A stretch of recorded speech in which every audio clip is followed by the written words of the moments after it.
de la Ilustrísima Corte de Apelaciones. Y esta tarde le traemos una actividad, la verdad que la primera nuestra, se las queremos entregar con mucho cariño, mucho profesionalismo, y donde se pone de manifiesto básicamente el conocimiento que tiene Mauricio. Sabemos que esta tarde hay gente con mucha experiencia, gente muy especializada, que son investigación de incendios y en lo que es la profesión probablemente tal. Pero Mauricio, esta noche, esta tarde, nos trae básicamente lo que es la mirada desde la investigación y desde la criminalística. Ya Mauricio fue policía de investigación en muchos años, ¿ya? Entonces, él trae esta noche y pone a disposición sus conocimientos y su expertise, ¿ya? Entonces, les doy la bienvenida a todos ustedes, los dejo en buenas manos con Mauricio, y si tienen alguna duda o si tienen alguna inquietud, la pueden hacer llegar a nuestro WhatsApp corporativo o a nuestro correo electrónico. Un abrazo para todos y le doy el pase a Mauricio Pinochet. Gracias, Víctor. Gracias por tu palabra. Bueno, también por lo mismo, me dieron las palabras de Víctor, le doy la bienvenida. Estoy seguro de que le va a encantar este curso. A mí es un tema de la investigación, sobre todo la investigación de incendios, que me apasiona, así que voy a tratar de transmitirle toda esa pasión a cada uno. Y bueno, y repetir las mismas palabras de Víctor, y que ante cualquier consulta, usar la plataforma de nuestro grupo de WhatsApp o por correo electrónico. Yo siempre estoy llano a responder preguntas, a veces no tanto de la materia, sino también otro tipo de preguntas más trascendentales, ¿ya? Voy a dar comienzo a la presentación de la unidad de hoy día. Vamos. La unidad de hoy, que es la unidad 1, física y dinámica del fuego.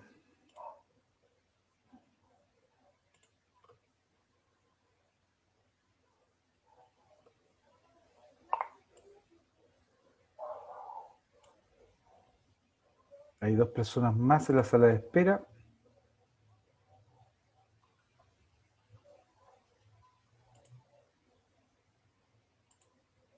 Dos damas, las 2 damas, Leonila y Carolina, que ingresaron ya también.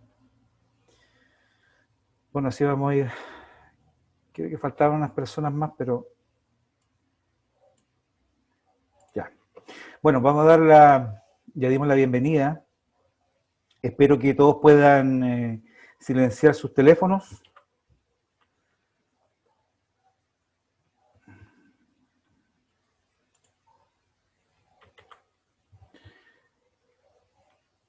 Bueno, voy a comenzar hablando un poquito de mí. No me gusta ser autorreferente, pero bueno, hay que cumplir los protocolos. Mi nombre es Mauricio Pinochet, soy actualmente, bueno, perito en investigación de incendios forestales, acreditado ante las Cortes de Apelaciones para causas civiles desde Rancagua hasta Puerto Montt, ¿ya? Más adelante les voy a explicar cómo es el proceso de la postulación. También soy ex oficial de la Policía de Investigaciones de Chile. Bueno, no tengo una carrera de término, pero estuve varios años en la Brigada Antinarcótico Metropolitana, Policía Internacional, y finalmente estuve en la Brigada de Investigación Criminal de Peñaflor, ¿ya?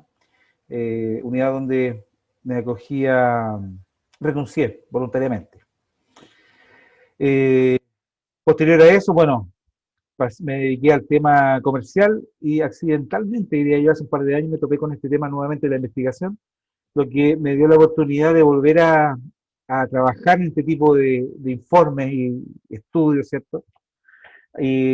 Pudiendo trabajar en la temporada 2018-2019 en la Corporación Nacional Forestal, CONAF, investigando los incendios de interfaz, ¿ya?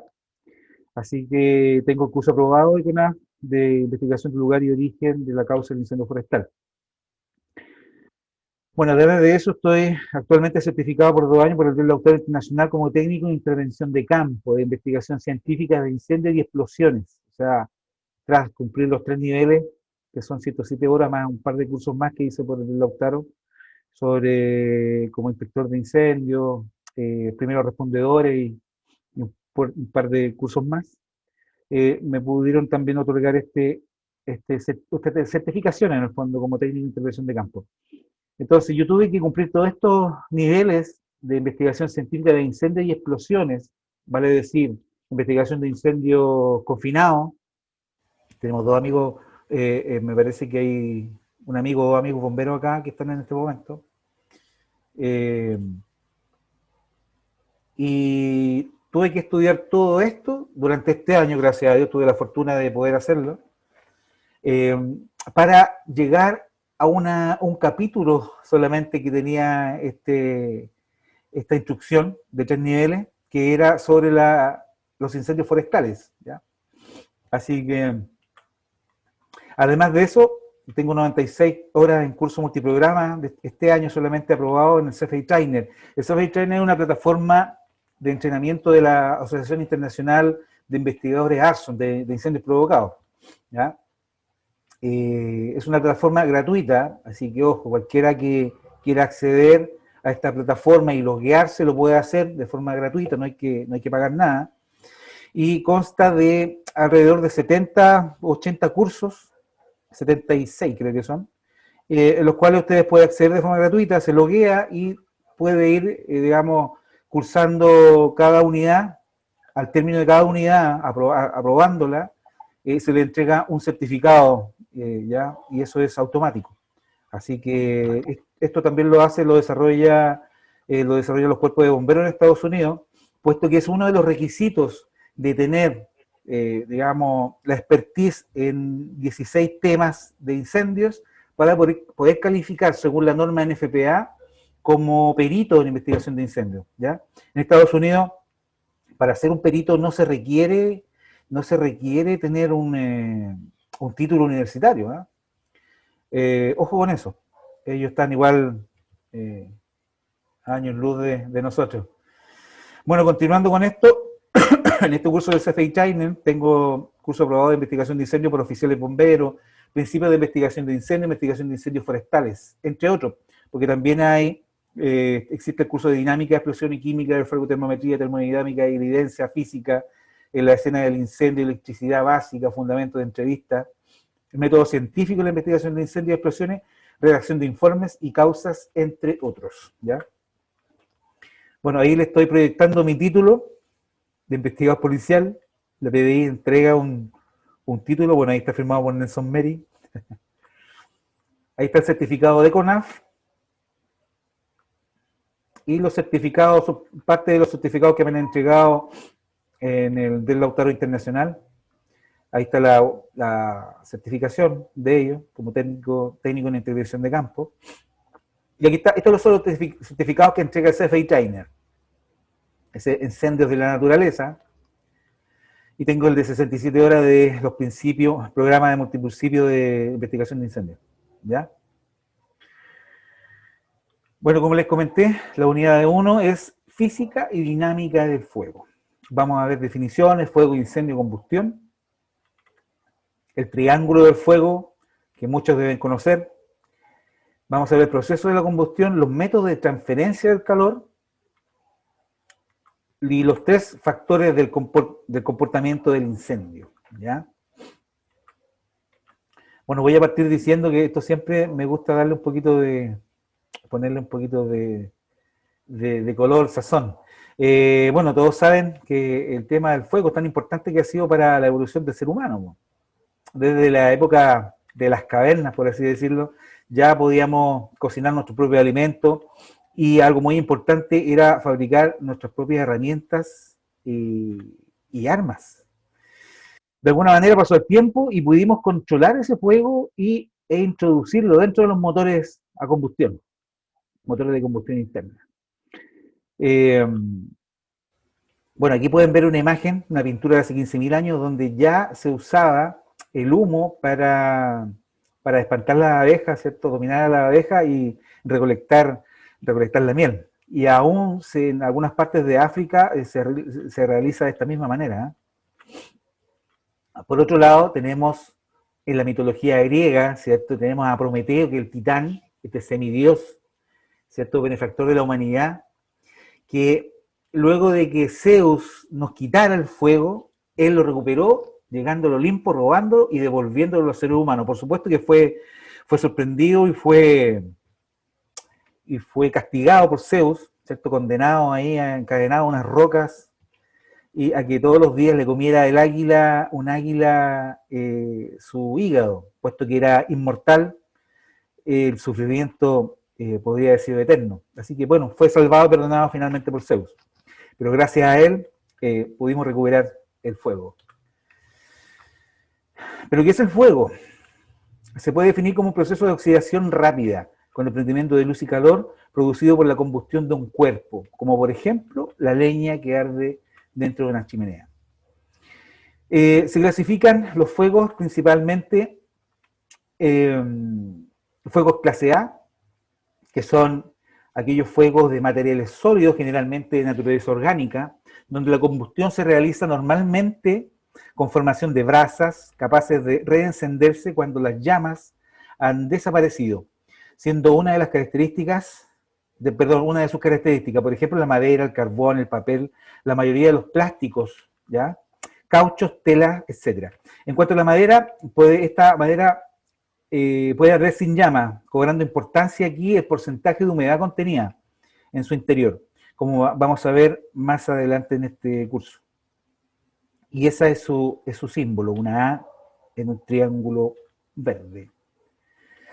Los fuegos clase B son los fuegos de líquidos inflamables o sólidos que se licúan como algunos plásticos, ¿ya? Esto es muy especial para los bomberos porque muchas veces confunden en los incendios las marcas que dejan los plásticos, como se derriten a cierta temperatura, queda la misma marca o muy similar como si hubiese tenido un acelerante en ese sector, ¿cierto? Y se puede muchas veces estas marcas que dejan estos plásticos confundirse con acelerantes. Pero no es nada más que los líquidos que se derriten a cierta temperatura. Bueno, dentro de esta clase de fuego de los líquidos inflamables, está el alcohol, la cera, algunos plásticos, estos plásticos que se licúan, que les hablaba, el alquitrán, la gasolina, el diésel y su derivado. Hay que tener en cuenta que estos combustibles solamente arden en su superficie, ¿ya? Ojo con eso. Y cuando entran en contacto con el aire. También en esta clase se consideran los gases inflamables, como por ejemplo el butano, el propano, metano, hidrógeno, acetileno, etc. La combustión se produce de forma rápida y violenta, pudiendo producir explosiones. Y se identifica con una B dentro de un cuadrado rojo. Tenemos los fuegos clase C, que son aquellos fuegos que involucran equipo eléctrico energizado, donde es importante la no conductividad eléctrica del agente de extinción. Cuando el equipo eléctrico es desenergizado, se puede utilizar con seguridad extintores clase A y clase B. Bueno, si no, ahí corre el riesgo, digamos, de que pueda sufrir alguna descarga eléctrica. Pero generalmente estos fuegos clase B se pueden atacar, por ejemplo, con agua destilada o bases de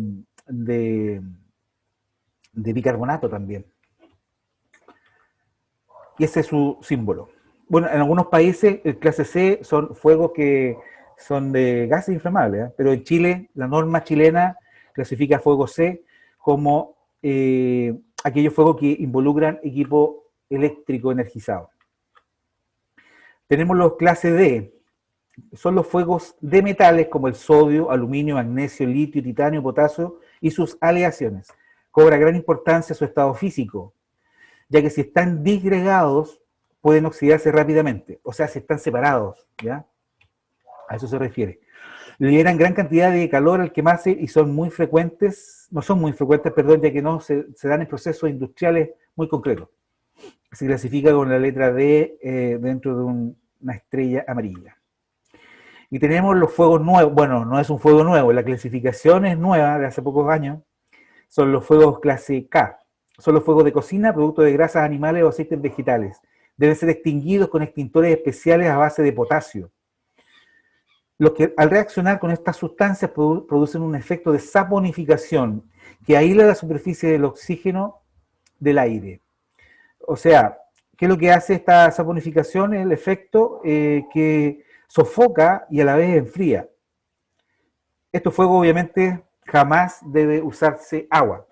El agua hace que, ¿cierto? Como se expande a 1700 veces, ¿cierto? Estando a una mayor temperatura, hablamos de 300, 400 grados del aceite, se expande el volumen del agua, lo que hace que se generen estos estallidos, ¿cierto? Y por ende estas explosiones o estas deflagraciones del aceite como combustible.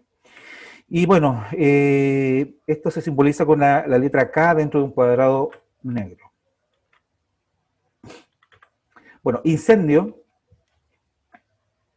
¿qué es lo que es el incendio? Es el resultado de una reacción química exotérmica entre el combustible y el oxígeno, que para su inicio, obviamente, se precisa de un aporte de energía o de activación externa, por supuesto, generando productos de combustión, humos, gases, vapores y residuos sólidos, junto a más calor que el precisado inicialmente, el cual generará nuevas reacciones químicas en cadena que hará que la combustión sea incontrolable.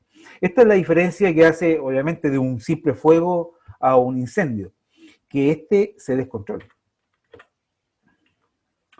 Bueno, pero para CONAF, la definición de incendio forestal está plasmada en la ley de bosque, en la ley 20.283.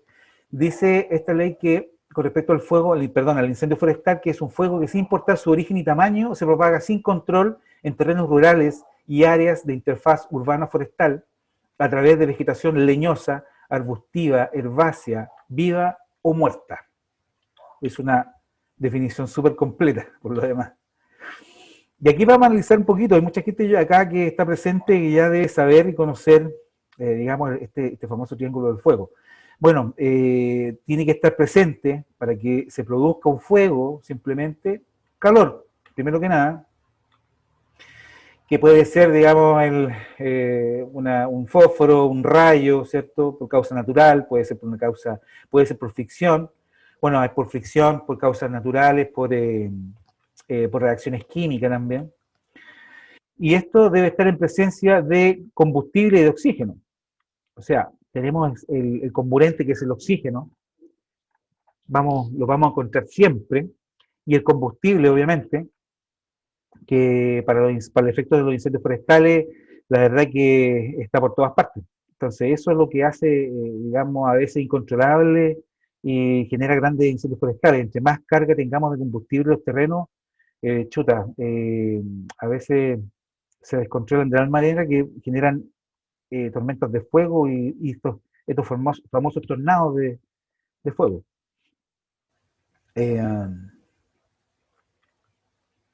Entonces, para que se produzca la combustión, se requiere de que estos tres elementos se combinen en cantidad y proporción adecuada. Para que el fuego se propague y se convierta en incendio, deben mantenerse las condiciones que permitan la formación de nuevos triángulos de fuego en un proceso continuo llamado reacción en cadena. ¿Ya? O sea, cuando ya este incendio se descontroló es porque continuó, ¿cierto?, esta reacción en cadena, generándose más calor que el inicial y, por supuesto, porque había más presencia y una continuidad de combustible. Vamos a ver los mecanismos de transmisión del calor. ¿Hay alguien más? Para que se inicie un fuego es necesario que el calor proveniente de una fuente externa se transmita al interior del combustible general para secarlo, combustible forestal para secarlo, destruir sus tejidos en un proceso químico que es irreversible, ¿ya? Liberando gases inflamables. Aquí comienza la pirólisis, ¿ya? Que generalmente después de la pirólisis, es lo que antecede al fuego, a la llama y al incendio.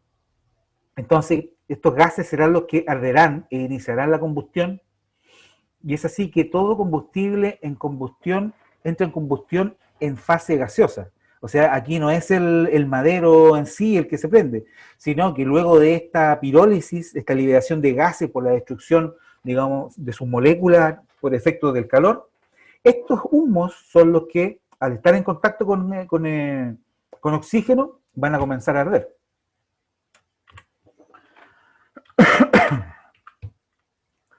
Parece que se quedó media pegada en mi presentación.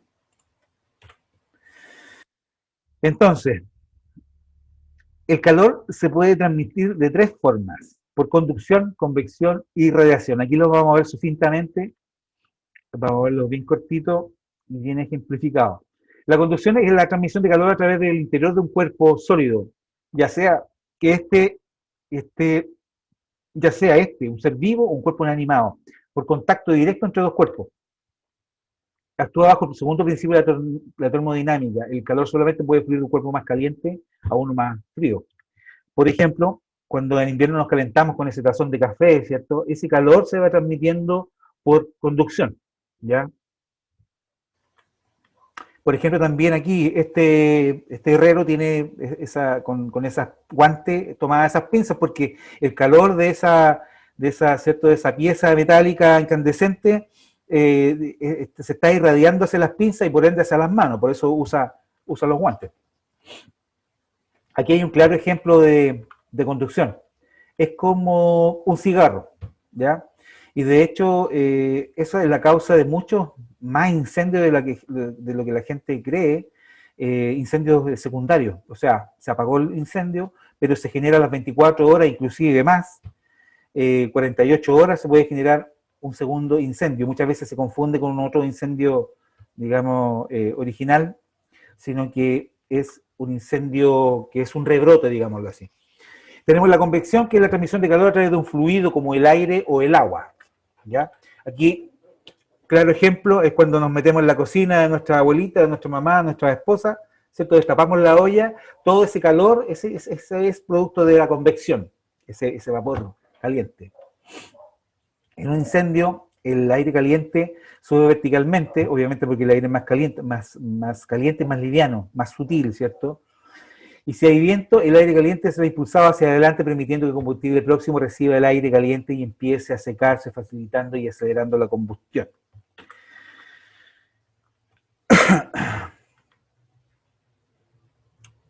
Tenemos el aire caliente ascendiendo, ¿verdad? Y tenemos el aire fresco incorporándose a esta combustión. Bueno, aquí va de la mano, entre más combustible tengamos, esto va a irse avivando y más aire fresco va a ir ingresando. Esto a nivel macro se puede observar en los grandes incendios forestales. ¿Por qué? Porque gracias a esta dinámica, estos fuegos van adquiriendo vida. Se dice que los fuegos tienen vida y tienen movimiento.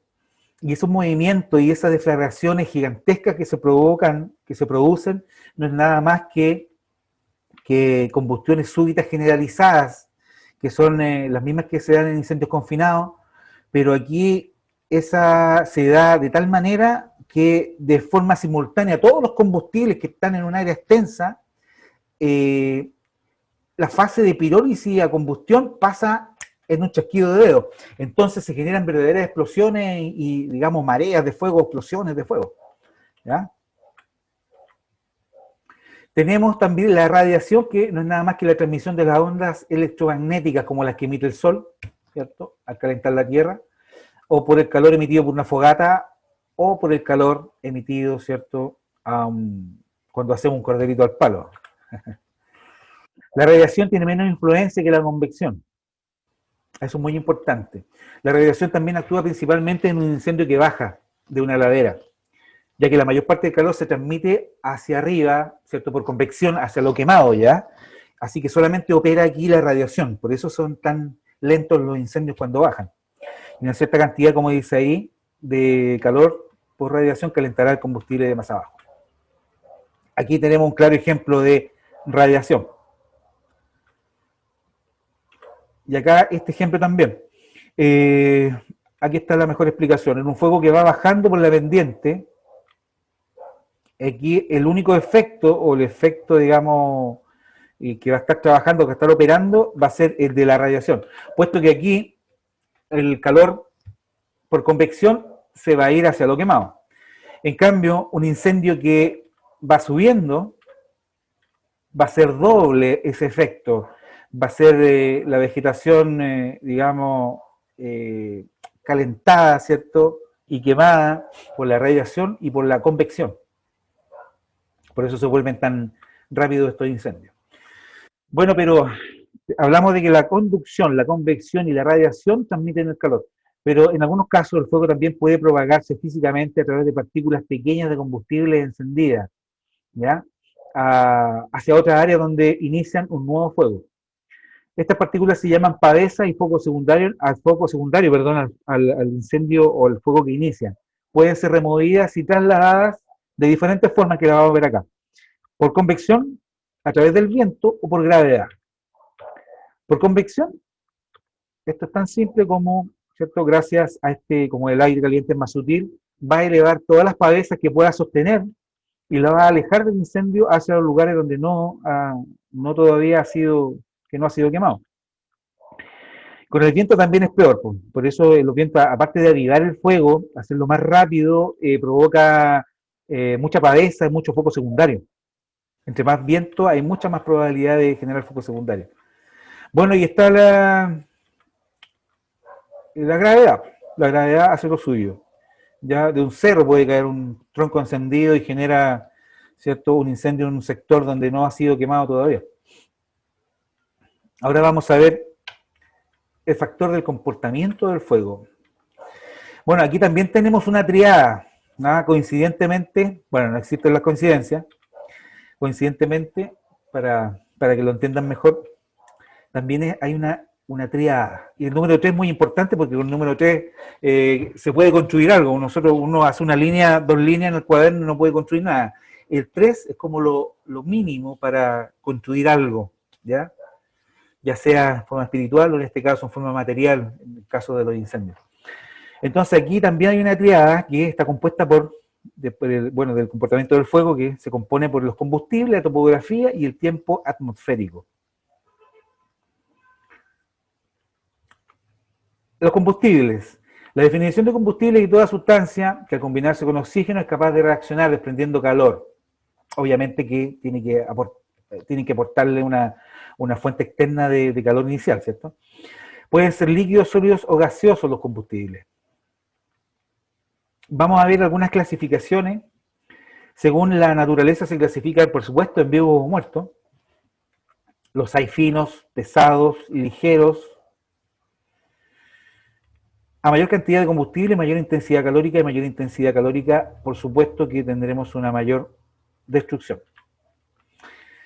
Bueno, combustible, como lo decía, combustible forestal es toda vegetación que está dispuesta en el terreno vivo o muerta que es capaz de entrar en combustión. Y existen 3 tipos de combustible. Los superficiales, hablando del forestal.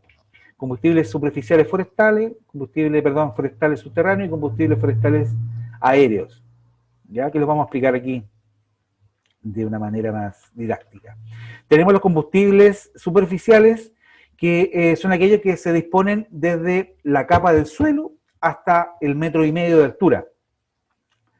Tiene gran importancia esta primera clasificación, porque aquí prácticamente la mayoría de los, a no decirlo todo, pero la gran mayoría de los incendios forestales se inician en este sector,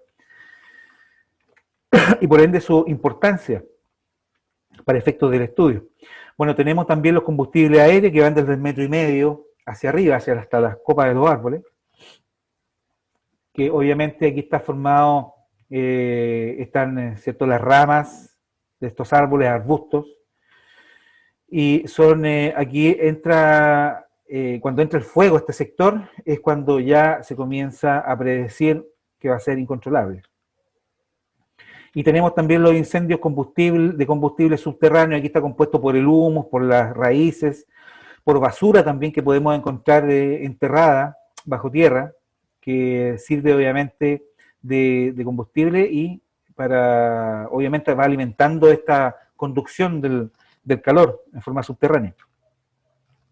También hay una clasificación de acuerdo a la continuidad horizontal de combustible, que es nada más que la cantidad de combustible que se encuentra dispersa, ¿cierto?, en una superficie determinada, y esta continuidad entre más constante sea, más homogénea sea, los fuegos van a avanzar obviamente mucho más rápido. Por eso se pide hoy día, según los científicos, que hayan espacios o bosques más resilientes. Quiere decir resilientes que se comparta un terreno con bosques, ¿cierto? Con bosques exóticos, o sea, estamos hablando de calixto pino, que se pueda intercalar cortafuegos, digamos, plantaciones agrícolas, etcétera. Y también tenemos la continuidad vertical, ya que no es nada más que este escalón que nosotros podemos ver acá de combustible, que este escalón bajo dosel, digámoslo así, de los árboles, es el que va a permitir este escalón para que el fuego pueda llegar a, digamos, a un fuego, un incendio de copa. Por eso es muy importante controlar la continuidad vertical y la continuidad horizontal. Dentro de todas estas clasificaciones también hay una clasificación del combustible forestal de tonelada por hectárea. O sea, hay mucha gente que me ha dicho, increíble la cantidad de toneladas que puede haber por hectárea. Estamos hablando de pastos o arbustos que pueden haber desde 2 a 12 toneladas por hectárea. De desecho de raleo, 70 toneladas. Desechos de explotación, hasta 250. Hasta 250 toneladas. ¿Pueden silenciar sus micrófonos, por favor? Desecho de explotación hasta 250 toneladas, lo cual es, digamos, es una cantidad pero increíble de carga de combustible por hectárea. Y de matorral tenemos desde 20 hasta 100 toneladas por hectárea. Bueno, este es un dato importante, que algunas especies vegetales poseen variadas sustancias químicas en su follaje, como el péumo, el boldo, el litre, en la zona central, el úlex, el pino insigne y el eucalipto en el sur, que pueden generar mayor emisión de gases y por ende una combustión más rápida e intensa. ¿Ya? O sea, a veces se piensa de que los monocultivos tienen mucha cantidad de aceite o de sustancias químicas, ¿cierto? Pero la verdad es que tenemos muchos árboles nativos que lo tienen también. ¿Para qué nombrar, por ejemplo, el maqui también tiene mucho? Bueno, también siguiendo con esta clasificación tenemos, según el tamaño, como les había dicho, los finos, regulares, medianos y gruesos. Que en el fondo es más que ustedes se sepan, digamos, que los finos son menos de 5 milímetros, después los regulares de 5,25, los medianos de 25 a 75 milímetros, y los gruesos mayor a 75 milímetros, es que en el fondo se entienda lo importante que es la clasificación en cuanto a la densidad, porque no es lo mismo quemar un cubo de 1 centímetro cuadrado que este mismo cubo, partirlo 2 veces, digamos, partirlo por la mitad, y ese cubo de 1 centímetro cuadrado va a aumentar mucho más su área de contacto con el fuego. Entonces, por eso que los combustibles que están más divididos, más diseminados, más, obviamente, por eso es más fácil también encender una chimenea con astillas que prender directamente un tronco. Entonces, es muy difícil a veces prender un fuego, inclusive se pueden ver estos incendios aquí en la Araucanía, muy cerquita de acá, de estos camiones que arden, ¿cierto? Y la gente piensa que a lo mejor son montajes porque, oye, digamos, los trozos no se quemaron. Resulta que es muy imposible, ¿ya? Casi improbable de que con un fuego directo estos troncos se vayan a quemar, porque es mucha la densidad de su masa.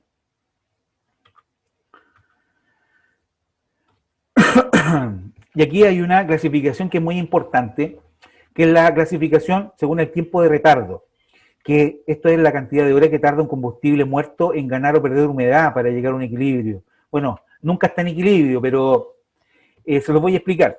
Por ejemplo, tenemos los combustibles finos muertos, este pasto seco que podemos encontrar en el verano, su tiempo de retardo es de 1 hora. ¿Qué significa esto? Que este combustible fino muerto puede estar expuesto a días de lluvia, ¿cierto? Pero en verano basta 1 hora de sol para que este combustible, según dice este teorema, que pierda 2/3 de su humedad para llegar a este equilibrio. Entonces, de manera mucho más rápida, este combustible fino muerto va a ser capaz de incendiarse. Después tenemos los combustibles regulares, que son de 5 a 25, ya se demora ya 10 horas, ¿ya? Tenemos este tiempo de retardo para los medianos, que son de 100, y para los troncos gruesos de mayores a 75 milímetros estamos hablando de más de 1000 horas. Entonces, esto va a depender solamente de la cantidad de combustible que tengamos dispuesto en el terreno, que nos va a ayudar a que esta combustión se vaya masificando, se vaya agrandando, la irradiación del calor vaya, digamos, el calor que se vaya irradiando, la tasa de calor, ¿cierto? Vaya irradiando los combustibles, entre más radiación tengan los combustibles, más calor, más temperatura, obviamente van a demorar mucho menos, pero son los combustibles finos los que primero van a arder en un incendio, sobre todo en los inicios de los incendios, como lo vamos a ver más adelante. Bueno, así como tenemos esta clasificación de los combustibles en superficiales, subterráneos y combustibles de copa, también lo tenemos de la misma manera en los incendios forestales. Los incendios superficiales, como dice acá, son los que ocurren en este sector, desde el suelo hasta el 1,5 metros. ¿Ya? Entonces aquí está la acícula, aquí está el pasto seco, ¿cierto? O sea, aquí cualquier elemento que uno ocupe, estando obviamente las condiciones ideales de humedad y temperatura, por supuesto, va a hacer que todo este combustible superficial va a hacer que arda. Y aquí, como les comentaba, es donde se generan la mayoría de los incendios. Los incendios subterráneos también hacen lo suyo. Son incendios de repente muy difíciles de captar. Ya generalmente estos incendios se pueden ver fumarolas, los tocones que van quedando, pero por abajo las raíces continúan quemándose por abajo por conducción y puedan pasar a un sitio de al lado de un vecino, como nos pasó en una investigación que realizamos en Concepción, donde pudimos determinar que había sido el foco secundario, este supuesto incendio del día siguiente era un foco secundario, porque quedan igual que una cueva de conejos quemada por dentro. Y tenemos el incendio aéreo, que ya aquí cuando pasa aéreo se convierte muchas veces en incendio incontrolable, con mucha formación de pavesa. Y aquí es donde está lo peligroso, puesto que los incendios superficiales, cuando en árboles nativos, en árboles, digamos, monocultivos, a veces no los daña, a veces es muy paso del incendio superficial, pero cuando es aéreo, los daños son, digamos, al arbolado es mucho mayor. Aquí tenemos un ejemplo de incendio superficial. Hay muchos incendios que pasan y a veces al arbolado arriba de las copas no les afecta, porque como estos pinos, por ejemplo, o a veces los eucaliptos también son un poco más resistentes al paso del fuego, pero de manera rápida. Y aquí ya tenemos un incendio de copa, bueno, diría yo un incendio generalizado, o sea, superficial y de copa. Y lo más probable es que también ahí nazca algún incendio superficial, o sea, perdón, subterráneo. Ahí tenemos un ejemplo de incendio subterráneo.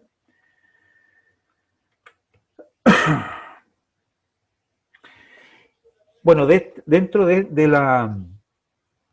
el segundo factor de comportamiento es el tiempo atmosférico. Ya vimos los combustibles. El segundo factor es el tiempo atmosférico, que es el estado de la atmósfera en un determinado momento y lugar.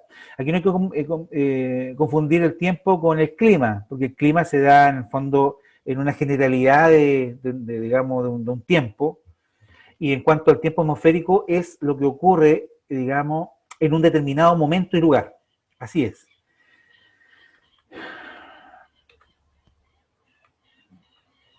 Bueno, dentro del tiempo atmosférico, las principales variables es la temperatura del aire, que no es nada más que los radios, ¿cierto?, electromagnéticos del Sol que rebotan en la Tierra y así van calentando la corteza. La humedad del aire, que no es nada más que la cantidad de vapor en suspensión.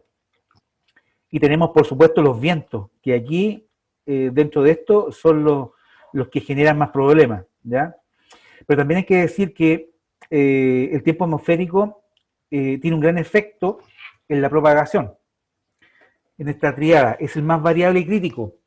¿Por qué? Porque yo puedo tener mucho combustible, puedo tener mucho oxígeno, pero si comienza a llover o la humedad es demasiado alta, estos fuegos no van a proliferar, no van a avanzar. Así que son muy críticos, por eso son muy críticos, y también son muy variables, por supuesto. Y aquí dentro de esto vamos a analizar, como vamos a ver más adelante, los tipos de viento. El viento es además de actuar como comburente, es el más importante que ya que determina la velocidad de propagación. Entonces vamos a ver los vientos. En el comportamiento de los incendios o del fuego, importan tres tipos de vientos. Están los vientos generales, los vientos locales y los vientos de componente este. Los vientos locales son grandes masas de aire que soplan extensas porciones de tierra de forma más o menos constante, pero habitual durante ciertos periodos del año. Se produce por masas de aire frío que reemplazan a masas de aire caliente que ascienden. Y este es el caso de viento general, que para Chile, en general está dado por vientos que soplan desde el sur, sureste o suroeste. Por ese motivo, la mayor parte de los incendios forestales se van a propagar de sur a norte, salvo en aquellos lugares, por ejemplo, donde influye mucho más el viento costero, ¿ya? Por ejemplo, Tomé, muchos de los incendios, digamos, van en una dirección de costa cordillera, ¿ya? De poniente a oriente. Pero en general para Chile, un viento general de Chile es un viento sur para la época de verano. Tenemos los vientos locales que, a diferencia de los anteriores, soplan en áreas poco extensas y se originan por el movimiento ascendente y descendente de masas de aire a distinta temperatura que se desplazan siguiendo la configuración del terreno, y dentro de los vientos locales están los vientos de ladera y los generados por el propio incendio. Dentro de los vientos locales vamos a ver los vientos de ladera, que son aquellos que suben y bajan, obviamente por la ladera, valga la redundancia. Tienen gran influencia en el comportamiento del fuego y son de dos tipos. Tenemos el viento de valle o el viento de cumbre, ¿ya? Y esto es tan simple como la explicación que le da con el efecto de la convección.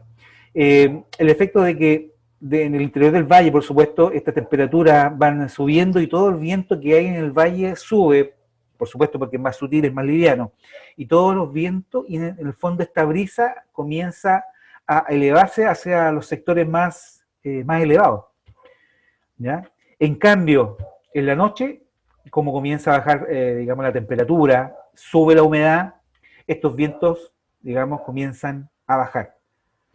Y es por eso que, digamos, muchos incendios que comienzan en zonas altas, posteriormente comienzan a bajar. ¿Ya? Son vientos, o sea, perdón, son fuegos, incendios que son más lentos.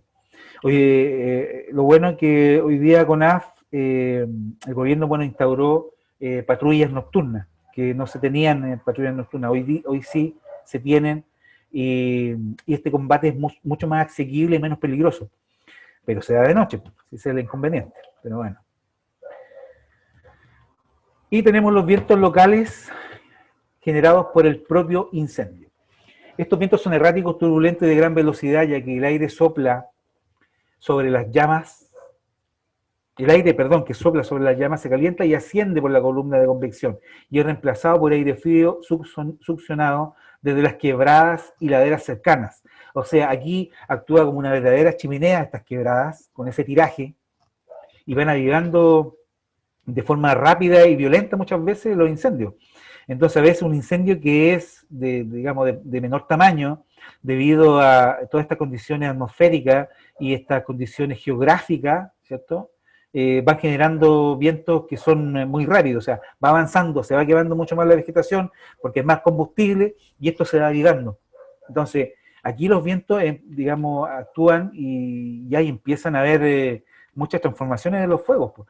Y se dice verdaderamente que tienen vida, por eso es muy peligroso a veces quedarse en un sector alto y observar un incendio. A pesar de que uno puede observar que el viento va hacia otra dirección, el fuego va a avanzar donde encuentre combustible, y estos fuegos, este incendio va a tener su propio viento, como lo está diciendo acá. Por eso es muy peligroso cuando la gente, sobre todo que trabaja en labores eléctricas, ¿cierto?, en el cerro, lo más conveniente es bajar de la manera más rápida y de alguna manera huir de este incendio, porque son impredecibles.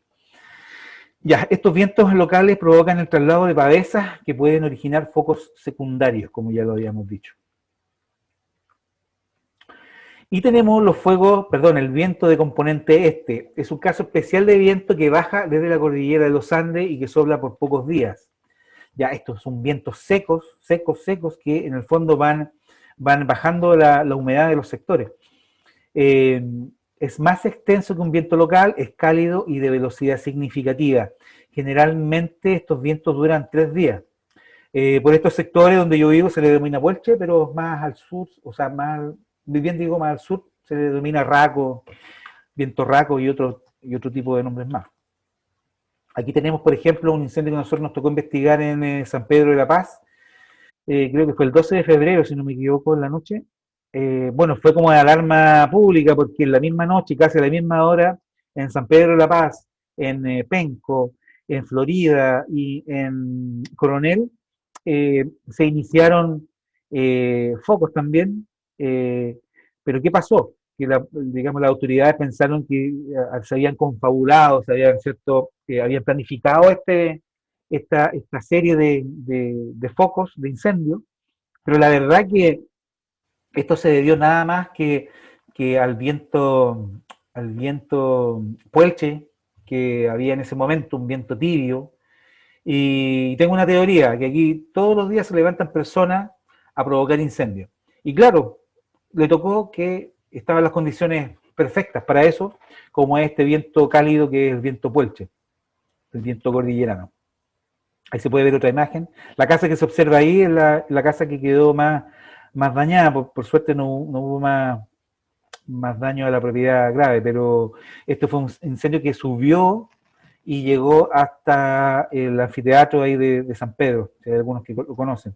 Ahí donde se ve una persona que está de naranjo con casco, está haciendo una limpieza, porque dentro de esta instalación, esa instalación es del Lipigas, si no me recuerdo, yo hablé entrevistamos al supervisor, y bueno, detrás de esa instalación hay unas panderetas, y en esas panderetas ahí comenzó el incendio provocado, para mí fue provocado intencionalmente, y para que ustedes sepan, esa instalación de Lipigas tenían 7 balones de gas de 2.000 kilos cada uno.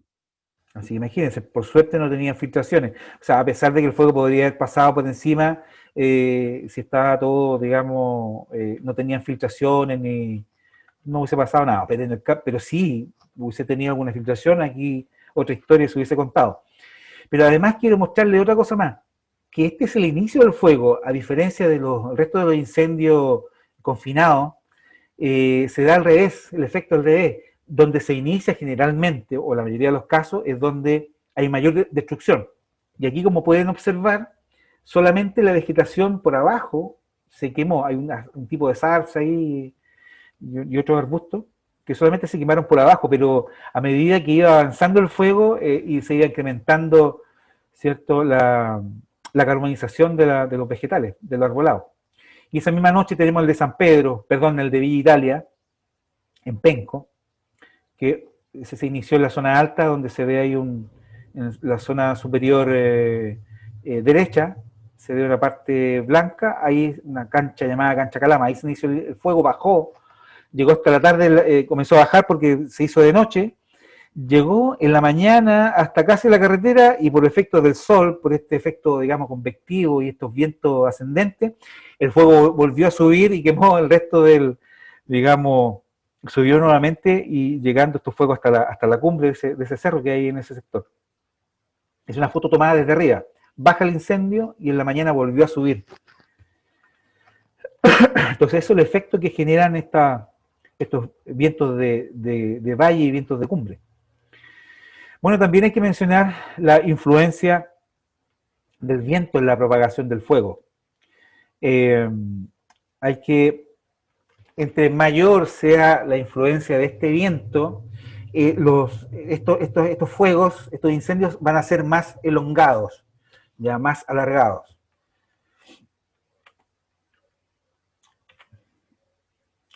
Tenemos también a la topografía. En general es el conjunto de características físicas y accidentales del terreno que permiten describir una zona, ¿ya? Es uno de los aspectos que permanecen en el tiempo y no podemos modificar, como el caso de los combustibles, obviamente. Es el factor más constante de esta gran triada del comportamiento. Aquí se pueden ver. O sea, pueden pasar pueden destruirse las ciudades, ¿cierto? Crearse otras ciudades, pero estas colinas van a quedar en el mismo lugar.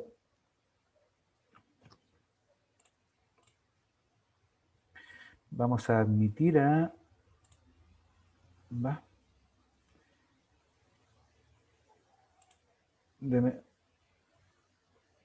Ahí parece que estamos... Ya, ahora sí. Tenemos también dentro de la topografía la importancia que tiene el relieve, que es la configuración del terreno, que se define como la forma en que se representa la corteza terrestre, o que presenta la corteza terrestre, alternando terrenos planos con colinas, quebradas, cerros y montañas. El relieve influye en el viento, modificándolo y originando vientos locales. En terrenos llanos, obviamente, el viento soplará sin obstáculos. En relieve abrupto, en cambio, el viento será modificado en velocidad y dirección, originando vientos locales o vientos de ladera. Tenemos la pendiente que se define como el grado de elevación de la ladera con respecto al terreno plano. Se le mide en porcentaje indicando cuántos metros asciende en terreno en 100 metros de recorrido de la horizontal. Bueno, se mide en porcentaje y también se mide en grado, ¿ya? Pero aquí vamos a, para efectos de nuestro estudio, vamos a explicar bien lo que es el tema del porcentaje. Esto quiere decir que una pendiente de un 10% va a significar que en un tramo de 100 metros la elevación va a ser de 10 metros, ¿ya? Eso quiere decir una pendiente de un 10%, ¿ya? ¿Por qué es tan importante para nosotros, para los que investigamos incendios forestales, el tema de la pendiente? Olvidé de explicarles hace un rato. El tema de la pendiente y el tema de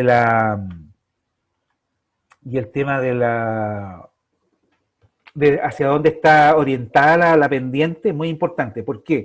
Porque existe una cartilla que la inventó Richard Rothermere, un caballero, un científico que ya tiene más de 90 años, en el cual, en esta cartilla, nosotros le agregábamos los datos de la humedad, de la temperatura, de la fecha, de la hora, y otra donde nosotros corregíamos estos valores, agregándole además el valor de la pendiente. Si tenía una pendiente de más de 30 grados, de 0 a 30 grados tiene un valor y de 30 hacia arriba tiene otro valor, y la exposición, que si era sombreado o poco sombreado, ¿ya?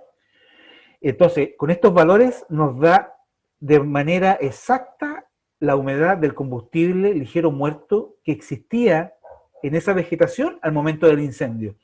Y esto es una herramienta muy importante, este dato es muy importante, y esa es una ventaja con respecto a los incendios que investiga bomberos, por ejemplo, estos incendios confinados, puesto que para nosotros, al saber este dato, podemos determinar en el fondo la intencionalidad de un incendio, puesto que con porcentajes de humedad del combustible ligero muerto superior al 15%, ya son, digamos, incendios que son muy poco probables, o casi no son posibles, son muy poco posibles, perdón, es muy poco posible que este incendio haya sido provocado de forma accidental, puesto que era tal la cantidad de humedad que tenía el combustible ligero muerto que nos daba la opción de que esto sucediera, a no ser que se le haya incorporado un acelerante. Por eso es muy importante sacar el cálculo de la humedad de combustible ligero muerto.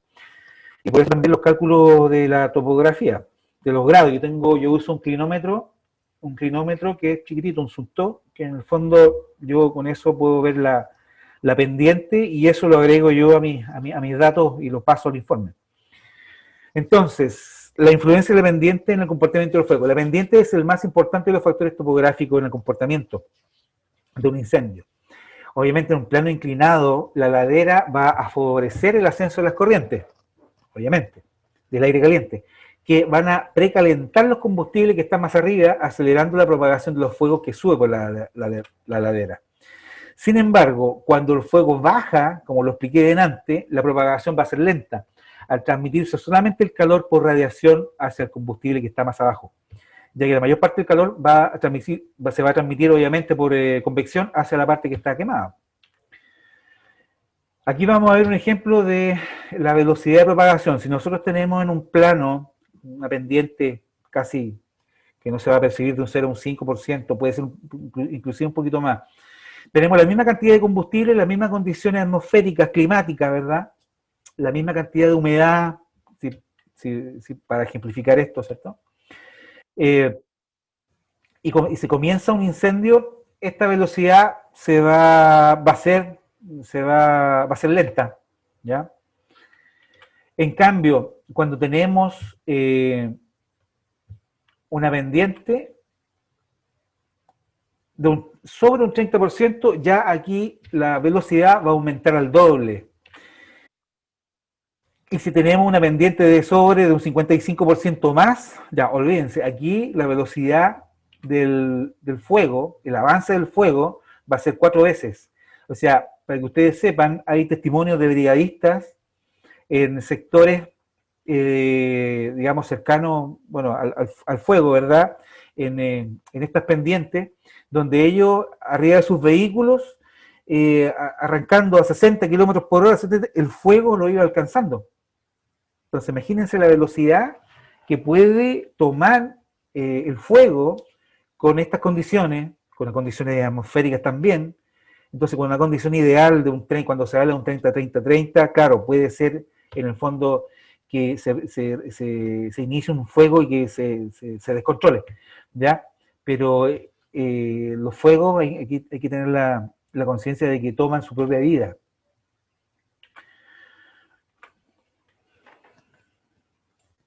Parece que Carolina no puede acceder bien, ahí le doy el pase. Ya, tenemos la topografía. La exposición, perdón, dentro de la topografía tenemos la exposición que se define como la orientación que tiene una ladera respecto a los puntos cardinales. Por eso le decía yo que la importancia de nosotros como datos para el incendio es la exposición y la pendiente. Su influencia en el comportamiento del fuego se debe a la cantidad de vegetación de combustible presente en nuestro país. Las laderas de exposición norte miran hacia el norte, obviamente. Reciben más radiación, siendo por tanto más secas y con menos combustible y menos continuidad. Por su parte, las laderas de exposición sur reciben la luz del sol en forma oblicua o no la reciben durante varias horas en el día, por eso tienen más combustible y son más húmedas y son más verdes, ¿ya? Entonces, por ejemplo, aquí podemos observar, si ustedes se fijan, las zonas que están sombreadas son las zonas que, al menos el Cerro Grande que se ve acá, es la zona que tiene más combustible, más arbolado. En cambio, las zonas donde se ve la iluminación del sol, la zona de, como le dicen los españoles, de Solana, el sector de Solana, donde, digamos, llega más radiación solar, son los sectores más secos, que tienen menos combustible, pero al tener más radiación son los sectores donde el incendio va a crecer más rápido, ¿ya? Bueno, compañeros, alumnos, colegas, hemos finalizado nuestra unidad 1. Voy a liberar los micrófonos para que podamos responder.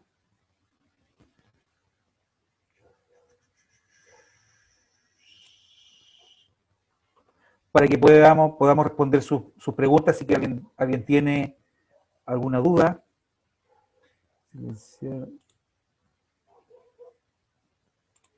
Ahora todos pueden habilitar sus audios, ¿ya?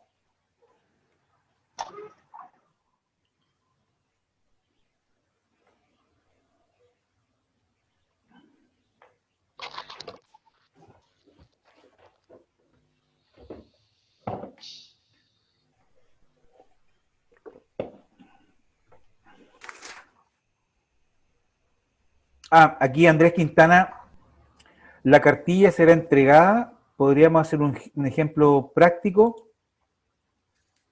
Andrés, me imagino que te refería a la cartilla para determinar la humedad de combustible ligero muerto, ¿verdad? En la Sí, unidad claro, que sigue... sí, podría ¿sí? explicar mejor ese procedimiento, sí podría explicarlo mejor, porque no lo capté muy bien. Ya, es muy sencillo. De todas maneras, la unidad que viene, ahí yo les muestro y les voy a dar, está el ejemplo, ¿ya? Pero esto es muy sencillo. Hay un caballero, como les explicaba, Richard Rothermere, que es americano, él trabajó, él es ingeniero civil, aeronáutico, trabajó en la Fuerza Aérea de Estados Unidos, desarrollando motores a propulsión a reacción atómica. Bueno, él se jubiló y con toda su experiencia él se dedicó a trabajar para el Servicio Forestal de Estados Unidos. Y él desde el año 60 se dedicó a la investigación sobre mecanismos de propagación del fuego. Entonces este caballero ideó estas cartillas, este científico ya, en la cual uno podía agregarle los datos teniendo los datos obviamente de la fecha, la hora, la temperatura, la humedad. Una primera cartilla, al ingresar esos datos con la humedad, es una cartilla que en el fondo hay varias cartillas. Hay una, por ejemplo, que es no recuerdo bien, pero es de noviembre a enero. Esa cartilla le agregaba los datos de temperatura, humedad, de acuerdo a la hora del día, y él le sacaba un valor.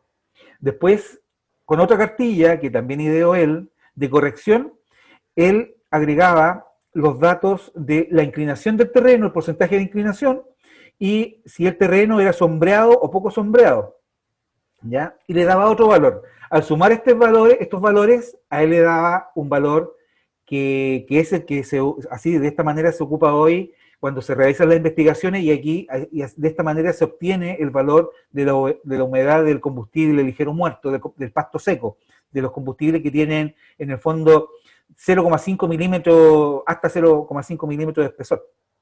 ¿Ya? No sé si quedó claro, Andrés. De todas maneras, en la próxima clase hay un ejercicio para hacer, ya con respecto a esta cartilla. Sí, clarísimo. ¿Sí? Clarísimo. Clarísimo, ya, perfecto. Aquí dice que, a ver, don Florencio González tiene otra consulta. La pendiente que se mide en temas forestales en grados no es lo mismo que la pendiente de los incendios. Ejemplo, 45 grados. No, por supuesto. Lo que pasa es que aquí hay que dejar una cosa en clara. Bien clara. La pendiente que se mide en temas forestales en grados no es lo mismo que la pendiente... Lo que pasa es que los grados, la pendiente que se mide en grados va a ser lo mismo para los incendios forestales, o para medir un árbol, o para medir un cerro o un edificio. Por ejemplo, yo tengo acá un clinómetro, bueno, no tengo ahí lejito. Y en ese clinómetro yo tengo...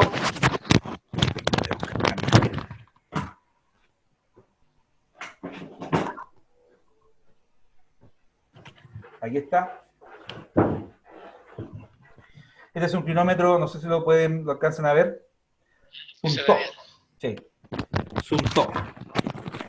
Y bueno, este clinómetro tiene por dentro, si uno puede ver, al observar, aparece como una wincha graduada. Como esto es como un nivel de agua, dentro tiene líquido. Obviamente esta, digamos, la cosita blanca de adentro siempre va a quedar, digamos, hacia abajo. El cero siempre va a apuntar hacia abajo. Entonces, ¿qué es lo que hacemos acá para medir una pendiente?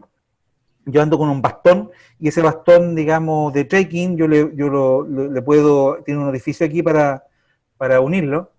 Entonces, este bastón de trekking lo tengo a 1,20 m.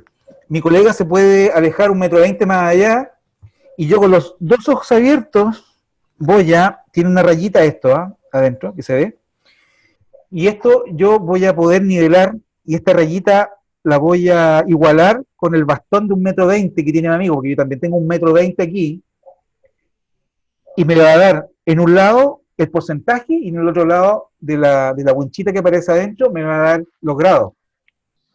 Entonces, para mí es muy importante el porcentaje. Ahora, ¿qué utilizamos? ¿Para qué utilizamos los grados? A través del tema de, hay una fórmula que se ocupa de, no sé si coseno, coseno, bueno, una fórmula algebraica creo que es, se ocupa, digamos, para medir un árbol, que también nos sirve, y también lo hemos hecho. Se mide, puede ser 15 o 20 metros, nos alejamos de la base del árbol, y luego apuntamos hacia la copa del árbol, y nos va a dar tanta cantidad de grados. Eso nosotros lo llevamos a una ecuación y sacamos los metros que tiene el árbol, porque tenemos la distancia a la base y tenemos los grados, y nos da, por esta teorema de Pitágoras, creo, algo así, ¿sí? Me da la altura del árbol, ¿ya? Entonces es lo mismo. Ahora dice, claro, es distinto. Por ejemplo, aquí tengo acá que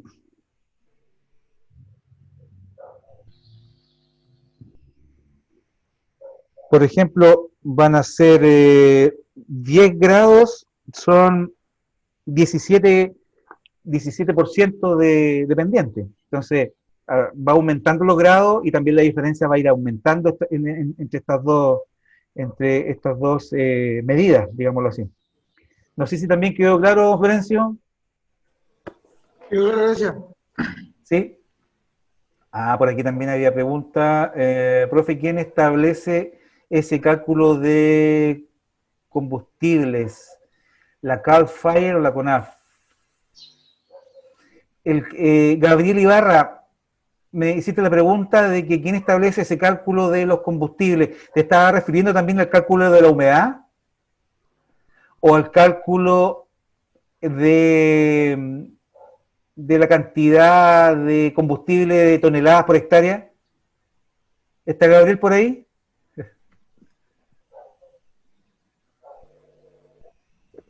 Porque en el fondo los dos cálculos no es necesario que lo haga la CONAF ni Cal Fire. No tenemos por qué pedir a Estados Unidos que haga un cálculo de humedad. No. Bueno, en el fondo, ¿cuál es la gracia? Me olvidé de comentarle. ¿Cuál es la gracia de este tema del cálculo de la humedad? De estas cartillas que inventó este caballero Richard Rothermel, que hay muy poca bibliografía acerca de él, yo he averiguado por varios lados, se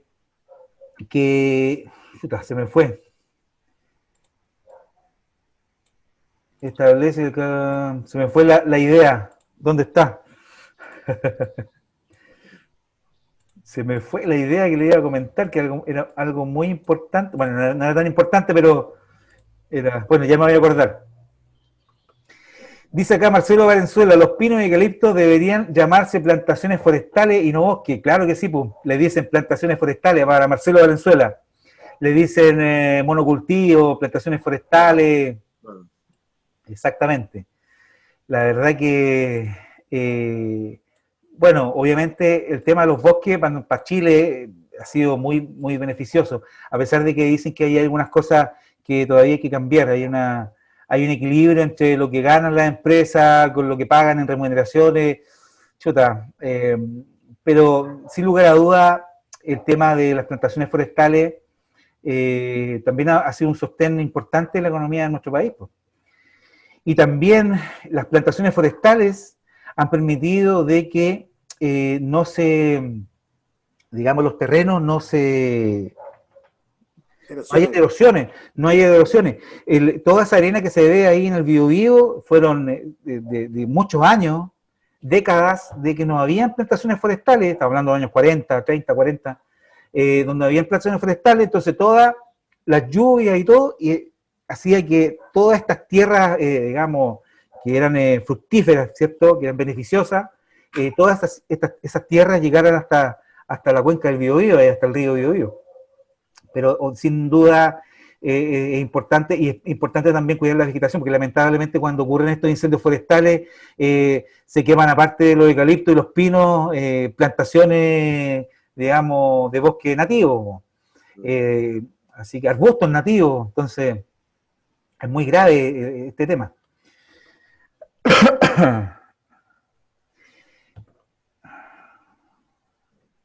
Aquí don Raúl Márquez Marnich nos hace una consulta, otra consulta. En un incendio forestal que baja por la ladera, ¿no existe propagación por conducción? Claro que también existe, pero lo que pasa es que la influencia de la conducción en este tipo de fuego es muy poca. O sea, siempre en un incendio lo más importante de estos tres factores, que es la convección, va a ser, digamos, la más importante, y luego va a ser la conducción, perdón, la radiación. La conducción siempre se da en todos lados. O sea, cuando se fuman un cigarro ya estamos en conducción. Cuando el árbol queda medio quemarse, digamos, todas esas ramas siguen quemándose por conducción. Pero la conducción, ¿dónde se vuelve importante? En los incendios que son subterráneos, ¿ya?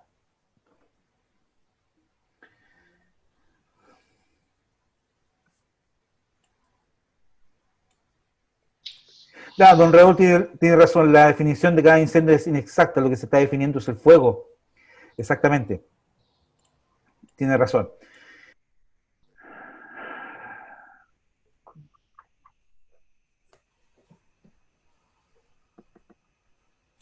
Don Daniel Godoy aquí me hace una pregunta. Vamos a recibir nosotros los apuntes que usan las clases. Lo que yo estoy enviando es esta misma presentación en PDF, ¿ya? De hecho, hoy día don Daniel la puede sacar del mismo grupo de WhatsApp. Puede bajar esa disertación, agregarla a su teléfono o enviarla a sí mismo, ¿cierto?, a su correo electrónico, ¿ya? Quería saber si hay alguna otra consulta. Don Gonzalo. Don Gonzalo, usted tiene que darle ahí está activado, usted tiene que darle ahí por ahí. Yo lo tengo activado, pero usted tiene que activarlo. Tiene que estar en el margen superior izquierdo. ¿Aparece un micrófono, don Gonzalo? ¿Lo pinchó? Ahora, a ver.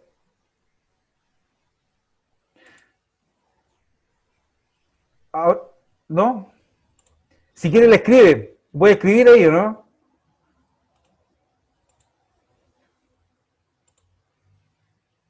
No, yo estoy a todos les autoricé para que pudieran ocupar el audio. Vamos a esperar entonces la pregunta de don Gonzalo. ¿Qué pregunta?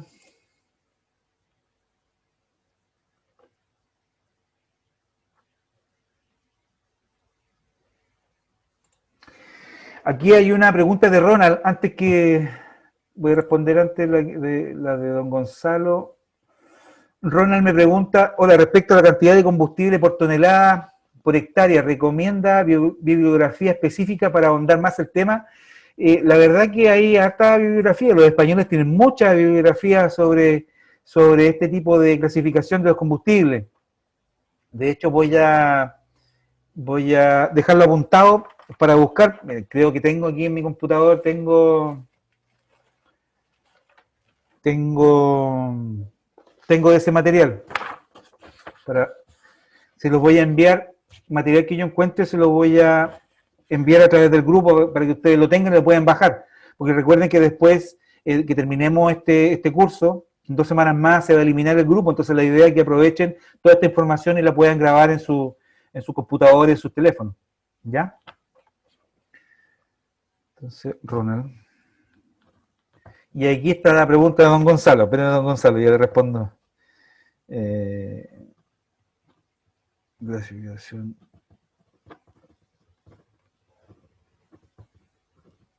Creo que don Richard Rothermel, el que inventó esta cartilla, también tiene una clasificación. una clasificación de los combustibles de toneladas por hectárea. Si la encuentro, se la voy a enviar. Don Gonzalo me pregunta, Mauricio, es importante poder indicar que hoy existen herramientas las cuales nos permiten realizar mediciones de la humedad de los combustibles, de la radiación, convección y otras que nos permiten llegar a algunas conclusiones en cuanto a la causalidad. Bueno, sin duda hay muchas herramientas que nos permiten medir la radiación. Hoy día por satélite hay muchas empresas que les prestan servicios a las forestales y digamos y le entregan todas estas herramientas.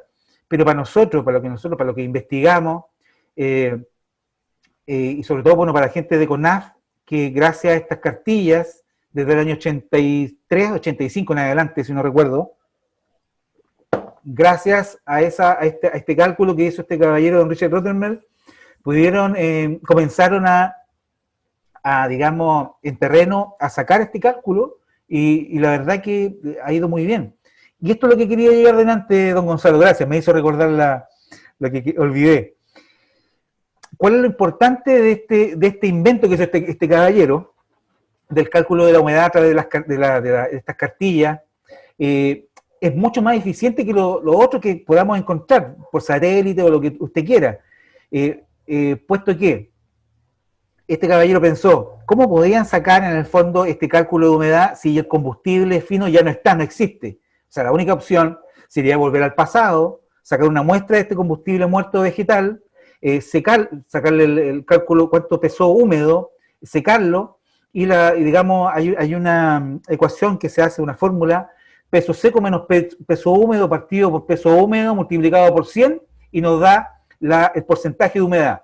Pero como no tenemos el combustible porque ya se quemó, este caballero, este ingenioso científico, creó estas cartillas. Y la verdad que esto para nosotros es de alguna manera irrefutable y es una ventaja que nosotros tenemos contra la investigación de otros incendios, como le comentaba antes, los incendios que investiga bomberos, los incendios confinados. Pero por supuesto que existen otras herramientas. Hoy día CONAF y hay varias forestales que ocupan toda esta información de las satelitales, en los cuales ellos pueden predecir con un par de días la radiación que van a tener en ciertos sectores, la temperatura, la cantidad de humedad, para adelantarse, ¿cierto? Y en el fondo reorientar todas sus campañas digamos, de combate y digamos para que estén más próximos a las áreas donde van a tener más riesgos de que ocurran los incendios.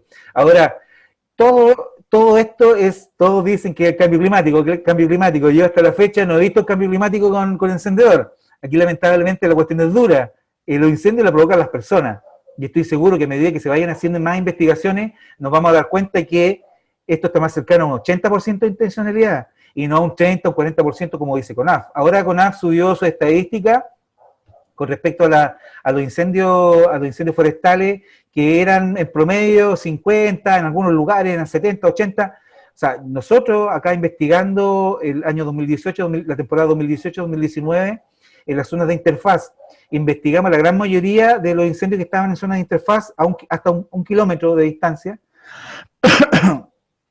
Investigamos prácticamente el 80% de los incendios forestales en la zona de Concepción, y de esto no se hizo nada. Nosotros dejamos de trabajar para CONAF, y esta información, porque había 3 líneas, de Biobío, Arauco y Concepción, todos esos informes no se hizo absolutamente nada. Yo hace unos meses atrás, yo tenía mi informe mensual, mi informe final. Con mis otros colegas los contacté y me entregaron los informes que ellos habían realizado, así que hice un catastro de todos los informes. Fueron 85 y 83, 8 por 3, 24, casi 250 incendios que analicé en un webinar, que eso también lo pueden buscar. Hay un webinar que se llama Primer Webinar sobre Incendios de Interfaz, que también se los voy a mandar si es que alguien lo quiere ver. ¿Ya? Ahí analizamos los incendios y resulta que los incendios de interfaz pudimos determinar que eran la intencionalidad, gracias a este tema de la humedad, gracias a las entrevistas, gracias a la evidencia, pudimos determinar que era casi un 80% la intencionalidad de los incendios. Entonces, aquí vuelvo a repetir la teoría que tengo yo, y que todos los días se levantan personas a cometer incendios intencionales. ya sea porque las personas son drogadictas, porque son enfermos de, digamos, alguna enfermedad mental, no puedo decir si son pirómanos o no, no soy psicólogo, son incendiarios, son vandálicos, son gente que saca, digamos, beneficio económico por ir a quemar el bosque de Arauco para sacar leña, o de Arauco, de Mininco, o las forestales más pequeñas. Yo tengo conocimiento, y así, porque estuvimos haciendo hace un tiempo atrás una investigación cerca de Tomé, de una familia que ha lucrado por años con este tipo de actividades, con el beneficio económico, y han tenido sus pequeñas fortunas, ¿cierto?, sacándole madera de Arauco. ¿Y dónde están las denuncias? Hay denuncias, hay querellas, pero nunca han proliferado porque no se investigan bien. De hecho, en la próxima clase también lo voy a pasar a parte de la ley de bosque y la ley donde se indica quién es el que tiene que investigar los incendios, y ahí aparece que es Carabinero el que tiene que investigar los incendios, pero no lo hacen. Debería Carabinero tener un departamento especializado en este tipo de investigaciones, tal cual lo hace España. Claro, estamos hablando de España, chuta, tiene 85.000 efectivos de la Guardia Civil. Ellos tienen de estos carabineros allá, ¿cierto?, de la policía, que hacen las investigaciones, hacen capacitaciones y están todo el año respirando incendios forestales. Ellos viven de los incendios forestales y se han especializado tanto que, claro, nos vienen a enseñar o van a otros países a enseñarle, pero pucha, yo creo que aquí falta todavía un cambio en este tipo, sobre todo en la investigación. O sea, a mí me parece impresionante la cantidad de plata que el gobierno destinó, que ofreció, de 144.000 millones de pesos para el ataque a los incendios forestales, y resulta que una mínima parte va a llegar a la prevención, pero ya de prevención ya no se hizo, y la prevención se hace en invierno, los incendios se apagan en invierno. Bueno, no sé si don Gonzalo respondí su pregunta. No soy... Bueno, lamentablemente no podemos escuchar a don Gonzalo. Don Gonzalo, hay un libro de reclamo, ¿ah? Ah, usted debe ser el problema, ya. O sea, no usted, perdón, el computador, ya. Ya, don Luis, ¿había levantado la mano, don Luis? Sí, Mauricio, bueno, bien didáctica tu presentación. Ya, gracias. Solo señalar que, y te agradezco la presentación. No, indicarte que la clasificación de combustible hay una muy buena que tiene CONAF, que ha sido desarrollada durante muchos años y han participado varios profesores y Guillermo Julio. Así que si tú tienes contacto con la CONAF, hay una clasificación de combustible bastante interesante. Y, ya, sí. Y se refiere a los combustibles nuestros. Sí, por supuesto. Y que hay otro dato.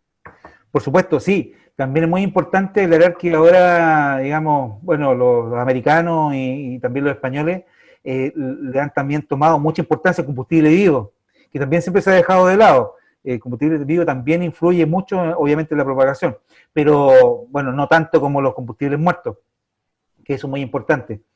Muchas gracias, Luis. Vamos a buscar esa información. Pero... recuerden que esta es una capacitación más básica, no es tan técnica. Existe el nivel 2 y el nivel 3, así que quedan invitados para la próxima temporada. ¿Alguna otra consulta? A ver, don Andrés, cuando es un terreno plano y en terreno se ven varios puntos de calor, ¿cómo podemos discriminar cuál es el punto de inicio? Bueno, eso también es materia de la próxima capacitación, de la próxima clase. Pero cuando hay un terreno plano y un terreno donde se venden varios, a nosotros no, bueno, nos ha pasado muchas veces, y por eso lo digo, a veces cuando CONAF hace un análisis de una causa posible, para mí una causa posible que la haga un jefe de brigada, es como decir, pucha, yo encuentro que parece que podría ser. Pero lo que pasa es que si no se hace una investigación, no se va a poder determinar fehacientemente con el nivel de certeza de probable, ¿cierto? Que es más de un 50%. Recordemos que, bueno, también es para la próxima clase, de un 50% hacia arriba es probable y de un 50% hacia abajo es posible, ¿ya? Entonces no podemos, ellos no pueden determinar así a priori, ¿cierto?, que el incendio es accidental. Entonces nos hemos encontrado con muchos incendios en los cuales CONAF, en su registro de operaciones, como el que tengo acá, en su registro de operaciones le pone incendio accidental, ¿ya? O paso de peatones, de personas, ¿no? O sea, la mayoría de esos incendios son todos intencionales. Entonces, basta ir indagando, ir haciendo las entrevistas y nos vamos a dar cuenta de que hay muchos más incendios de lo que nosotros creemos intencionales, digámoslo así. Entonces es necesario obviamente, profesionalizar este tema de la investigación a todos los sectores. Entonces, nos pasó, respondiendo a la pregunta de don Andrés, que en varias oportunidades nosotros pudimos ver varios puntos y los catalogamos como puntos de inicio, porque primero era el terreno plano, y segundo, no coincidía con el traslado de las pavesas por efecto del viento, por efecto de la convección, o ya como lo expliqué antes aquí en el curso, en la unidad 1. Entonces, inclusive nos hemos encontrado con fuegos que cuando llegó CONAF, ellos nos dijeron que esos focos estaban apagados. Claro, fueron y coincidió que eran momentos, sobre todo en la zona costera, en Tomé, donde a las 11 de la mañana aún es muy húmedo. Entonces un fuego que a las 11 de la mañana con un 15% de humedad hacia arriba, solamente se va a transformar en incendio si le agregan algún acelerante, ¿ya?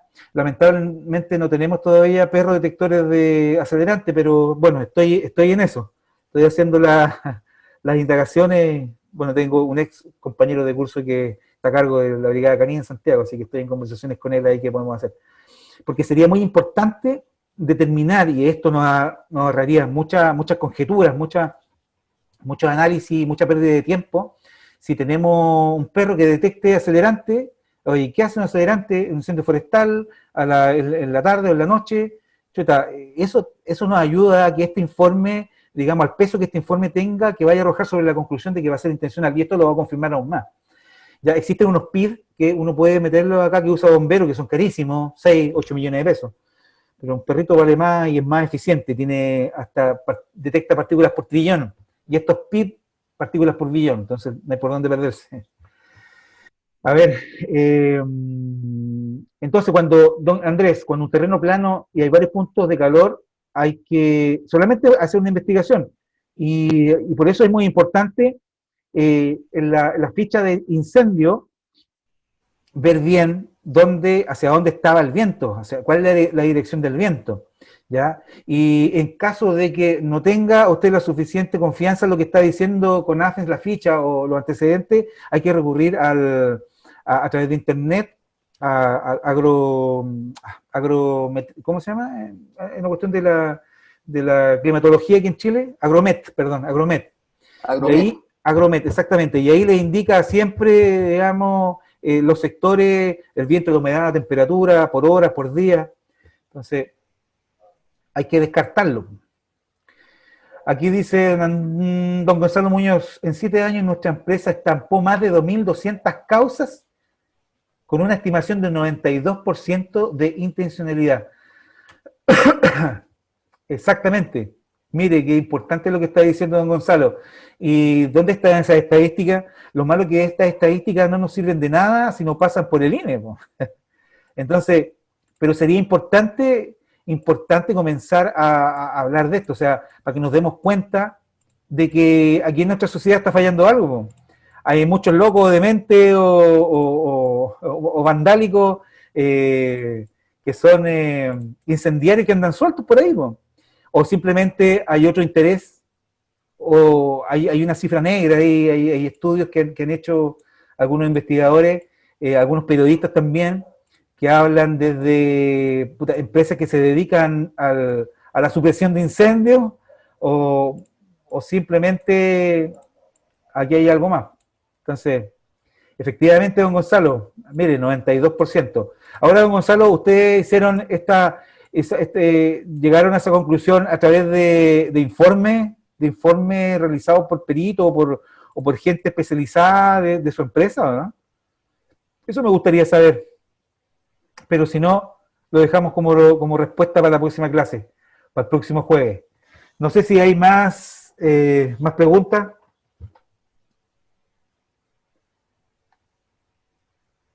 Si no, estamos por terminada la unidad 1.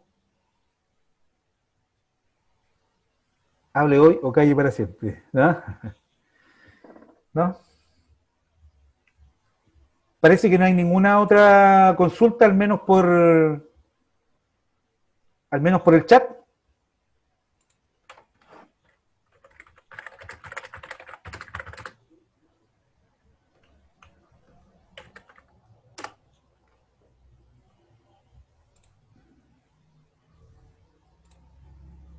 ¿No? Entonces, queridos compañeros, vamos a dar por terminada esta unidad 1, para que vayan a descansar a tomar once, ¿ya? Así que por el grupo de WhatsApp y por correo les voy a enviar nuevamente la materia del próximo curso una hora antes. Recordarles que el próximo jueves. Don Luis. Sí, no, una última. ¿Es posible que ese informe sea enviado un poquito antes, más que una hora? ¿Par de horas o 3? Sí, por supuesto. Usted me dice de la materia, ¿ya? De la materia, claro. Ya, la Se quiere, puede enviar antes echarle de una hora. una buena leída. Ya, muy bien. No, don Luis. Entonces, yo creo que 3 horas antes. Ojalá en las mañanas, ojalá en las mañanas porque está más clarito uno. Ah, ya, perfecto. La materia entonces la vamos a mandar en la mañana y después en la tarde, una hora antes, voy a enviar el ID para que se conecten. ¿Ya? Correcto. Ya, gracias. Ya, don Luis. Muchas gracias. De nada, don Luis. ¿Ya? Entonces, Víctor, ¿estás por ahí? Sí, por acá, por acá. Ya, parece que no hay ninguna otra consulta, así que vamos a dar término a esta primera unidad. Por lo que vemos parece que no. Así que muy buenas noches a todos, un abrazo. Dudas, preguntas o consultas, recuerden al WhatsApp o al correo. Exactamente. Y las contestamos a la brevedad. Ya, Tengan así muy que buenas noches. que descansen todos.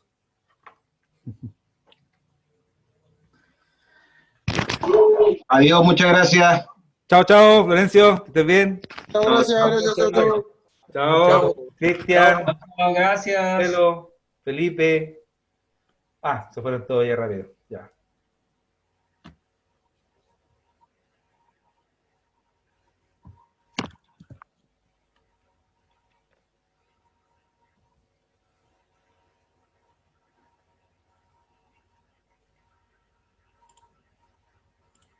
Me parecía una persona en Daniel Godoy.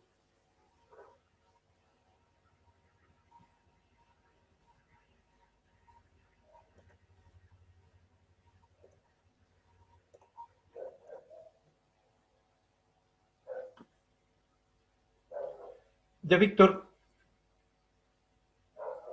Ya. Nos vemos.